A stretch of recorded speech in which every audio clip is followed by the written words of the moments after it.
조연관 밑에 그 필로티가 있거든요. 거기가 되게 좋아했어요. 왜냐면은 비가 올 때도 이제 글로 가가지고 비에 영향 없이 놀 수 있고, 그리고 거기가 가보시면 알겠지만 운동장 쪽이랑 저 멀리 경희대나 이렇게 시야가 되게 넓게 뚫려 있어가지고 그런 부분들 보면은 되게 제가 좋아했던 공간인 것 같습니다.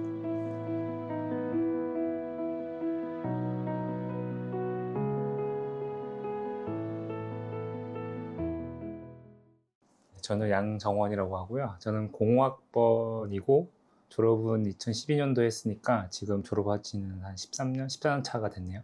그리고 마포에서 건축사 사무소 오브라는 건축사 사무소를 운영하고 있습니다. 건축은 그냥 나의 직업이라고 얘기해요, 그냥. 그 정도가 딱 정확한 표현인 것 같고, 다만 이제 내 직업이기 때문에 내가 어제 그리고 오늘 그리고 내일 뭔가를 해야 될 일들을 계속 만들어주는 소중한 직업이고, 나만의 색깔을 가지고 조금이라도 잘하려고 고민하고 있는 저에게 건축의 의미가 아닌가 싶습니다. 저는 사실 건축에 대한 큰 뜻은 없었고요. 사실 저도 이제 이과 출신이다 보니까 뭘 해도 그냥 적당히 하겠지라는 생각이 좀 있었어요. 그 당시만 해도. 근데 이제 막연히 이제 전문직을 하고 싶다는 좀 그런 생각이 있었어요. 왜냐면 단순히 그냥 회사를 왔다 갔다 하는 회사원은 재미없을 것 같고, 공무원은 뭐 인기는 많았지만 저한테 안 맞았을 것 같고, 그래서 이제 전문직을 하고 싶다라는 생각이 있었고, 미국에서는 이제 3대 전문직을 의사, 변호사, 건축사로 이렇게 인정을 해준다고 하더라고요. 변호사는 어차피 제가 갈 수 있는 길이 아니었고, 의사도 성적이 안 되긴 했지만 의사랑 변호사는 그 어떤 사람이 되게 안 좋은 일 있을 때 찾는 사람들이잖아요. 전문직이잖아요. 근데 건축사는 이제 좋은 일 있을 때, 돈이 많이 있을 때, 자기 집을 짓기 위해서 행복할 때 찾아오는 직업이기 때문에 잘 선택한 것 같습니다. 여전히 학교 생활을 떠올리게 하는 그 순간은 그 설계 수업 한 3시간 전인 것 같아요. 그 아무것도 안 했는 상태에서 곧 교수님이 오시는데 이걸 어떻게 오늘 넘기나, 그런 초조함에 매주 한 2번씩 그렇게 버티고 하다가, 그때는 저희 이제 반장을 이렇게 들쑤셔가지고 오늘 휴강하자 막 그렇게 엄청 이렇게 푸시를 했던 기억이 있어요. 그런 게 그 교수의 재량이 되게 많이 통했어서 막 휴강하게 되면 또 환호성 지르고 또 놀러 가고 뭐 그랬던 기억들이 있습니다. 기억에 남는 거는, 하나는 제 1, 2학년 때 집 짓기 공사 갔던, 강원도로 공사 갔던 거 기억 남고요. 뚝딱뚝딱 썰고, 그때 그 당시에 그걸 총괄하시던 건축가께서 도면을 옆에 컨테이너에서 막 그려주시면 그걸 출력해가지고 그거 보고 막 목재를 하나씩 자르고, 그리고 못질을 하고 막 그러면서 집이 완성돼가는 모습을 한번 몸으로 체험했던 거, 그게 되게 좋은 경험이었던 것 같아요. 저는 원래 이제 처음 그 독립을 하고 BOM, 그러니까 봄 건축사 사무소라는 이름으로 처음 혼자 시작했어요. 그리고 그 이름으로 3년을 일을 하다가 제가 황도진 건축을 나왔는데, 황도진 건축에서 같이 일했던 사수분이랑 오피스 쉐어를 하다가, 그분도 이제 1인 사무소였고 저도 1인 사무소였고 이렇게 하다가 이제 같이 해보자. 그래서 약간 좀 이렇게 프로젝트 파일을 좀 넓히고 싶어가지고 같이 하게 됐고요. 그때 이제 이름을 막 골랐죠, 이제. 어디 사전이었나? 거기서 보고 이렇게 오브라는 이름을 골랐고요. 오브는 그 스펠링 AUB 그대로 하면은 이제 불어에서 새벽이라는 뜻이고, 이게 플러스는 영어는 있는데 뭐 그거는 이 사무실의 정체성과 크게 상관이 없는 것 같고요. 오브라는 이름으로 시작하게 되었습니다.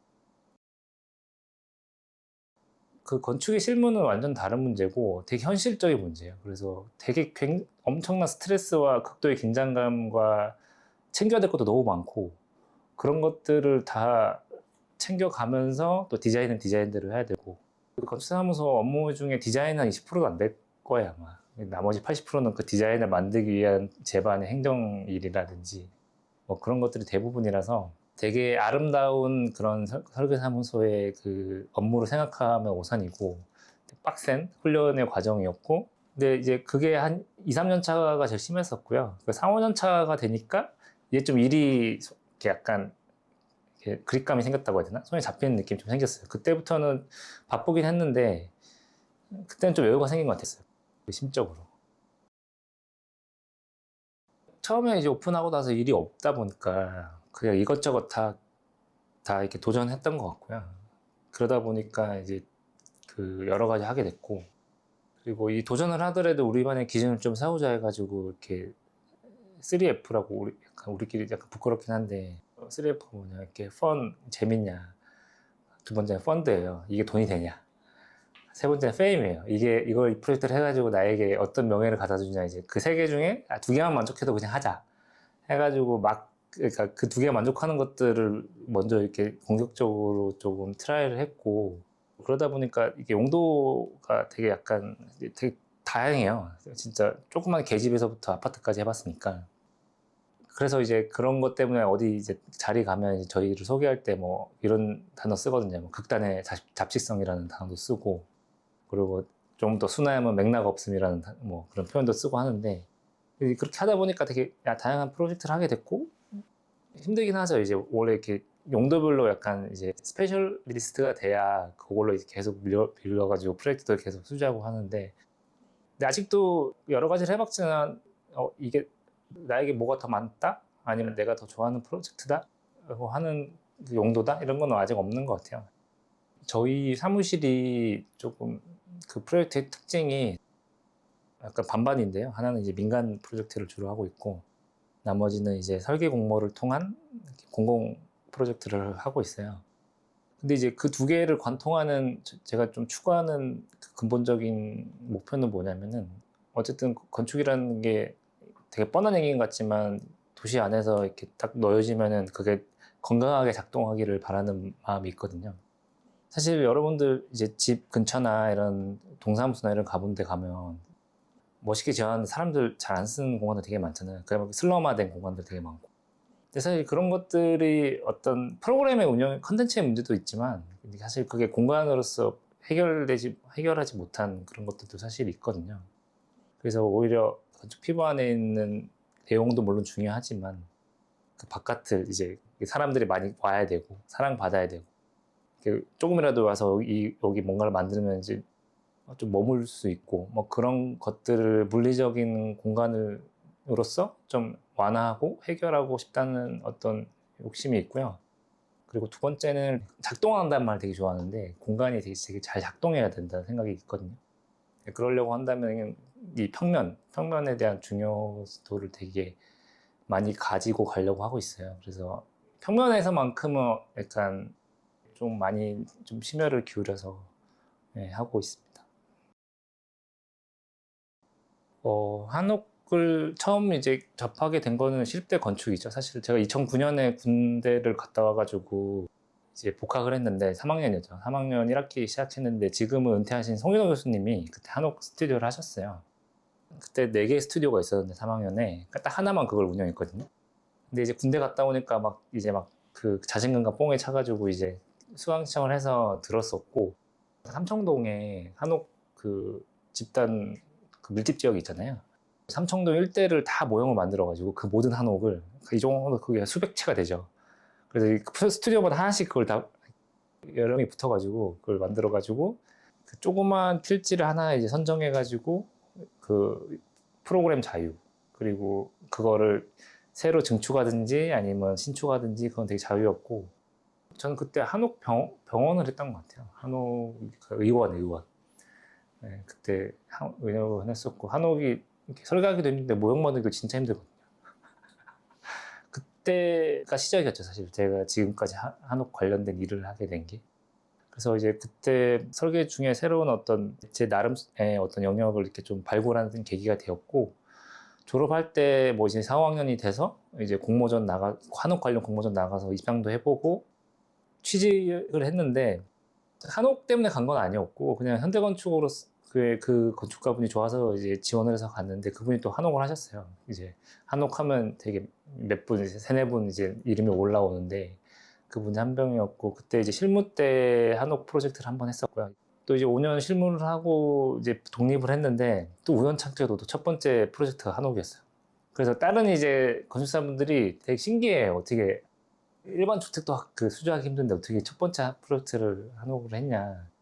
근데 저도 되게 그걸 다 설명하자면 되게 복잡한 인연에 이제 얽혀서 했는데, 뭐 그냥 운명이었던 것 같네요. 그래서 그 일 때문에 뭐 간간히 이제 한옥 일을 할 기회가 있는데, 뭐 얘기가 좀 길어졌지만 어쨌든 그 시작은 시립대 건축학과였다라는 걸 강조하고 싶습니다. 한옥이 되게 그 비싸요. 평당 단가가 일반 건축보다 거의 2배 정도 하고요. 그래서 이제 평당 뭐 1,500, 2,000 정도 하는 되게 비싼 고급 주택이죠. 그 이유가 일단 창을 하나 만들더라도 사람의 손이 다 일일이 깎아야 되나 되게 공해에 가까운 건축이거든요. 고밀도의 도시에서 한옥이 되게 고밀도 높은 용적률을 갖고 들어오는 게 되게 중요하다라는 생각이 하나 있고, 근데 그렇다고 한다면 이제 건물이 부피가 커지면 당연히 그거에 따라서 이 조형적인 어떤 비례나 이런 것들을 챙겨줘야 되잖아요. 근데 한옥이 그런 게 되게 설계하기 되게 어려운 건물이에요. 이 평면의 비례나 이런 것들이 지붕의 구조나 다 3D로 연동돼 가지고 구성되는 되게 입체적인 건물이거든요. 우리나라에서는 그 한옥을 많이 보급하려고 하고 있는데 거기서 항상 문제가 생겨요. 이제 사실 많이 사람들이 쓰려면 싸고 쉽게 접할 그런 산업 구조가 만들어져야 되는데 한옥이 근본적으로 그게 잘 안 돼가지고 문제가 많이 생기고, 이게 약간 이중적인 태도이긴 한데 이제 수업 나가면 이제 열심히 해라 뭐 해와 뭐 해와 이렇게 좀 푸시를 하는데 그 뒤에 더 큰 이면에는 좀 많이 조금 놀고 경험했으면 좋겠어요. 사실 왜냐면 졸업하면 할 게 없거든요. 딴 생각을 할 기회가 별로 없어요. 시립대가 약간 이런 교환학생이라든지 이런 프로그램 되게 잘 돼 있잖아요. 제가 아직도 천추하는 게 학생 때 그걸 왜 한번 안 갔다 왔을까 생각이 들어요. 그래서 제가 알기로는 이제 영미권은 좀 이게 경쟁률이 높고 영어권 아닌 유럽은 좀 쉽다고 알고 있거든요. 저희 때도 그랬던 것 같고. 근데 그런 기회를 뭐라도 좀 해가지고 학생 때 이 정도면 됐다 싶을 정도로 충분히 딴 것 많이 해보고 좀 놀았으면 좋겠어요. 사실 20대 때는 뭐 진로를 정한다 이런 거는 사실 되게 사치인 것 같아요. 지금 제가 보기에는 사실 언제든지 딴 걸 할 수 있는 어떤 그 기회도 있고, 건축을 그만두면 뭔가 실패한 것 같고 뭐 그런 그 패배한 것 같고 막 그런 근거 없는 약간 패배의식을 가지는 것 같더라고요. 사실 근데 저는 그렇지 않다고 생각하거든요. 오히려 그 건축에서 배웠던 지구력과 인내심을 가지고 딴 일을 더 할 수 있다면 충분히 강점이 되는 학문이고 그리고 학과이고, 그건 확실한 것 같습니다.